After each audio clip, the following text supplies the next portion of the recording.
Šiandien kepsiu duonelę. Pasibaigė namuose duona ir nutariau iškepti pati duonytę. Perku tokį mišinį. Čia yra ir miltai sudėti, ir visi ingredientai, tik reikia įpilti vandens. Išmaišyti, išminkyti ir po to kepti. Jau va, tešla pakilo. Palauksim gražiai ir iškepsim duonytę šiandien. Paskiau parodysiu, kokia duonytė bus iškepta. Įdėjau saulėgrąžų ir lauksim rezultato.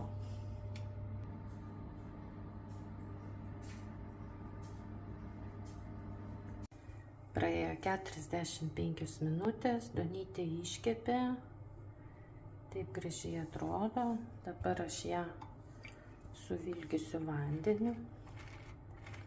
Reikia būtinai suvilgyti, po to uždengti rankšluosčiu ir duoti jai pilnai atvėsti.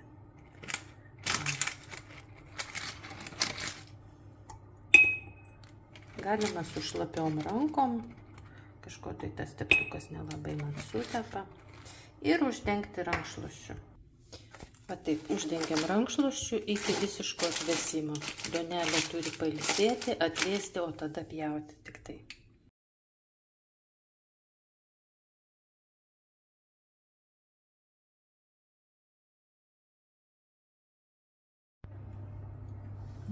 Jau iškepė duonytę. Tokia duona.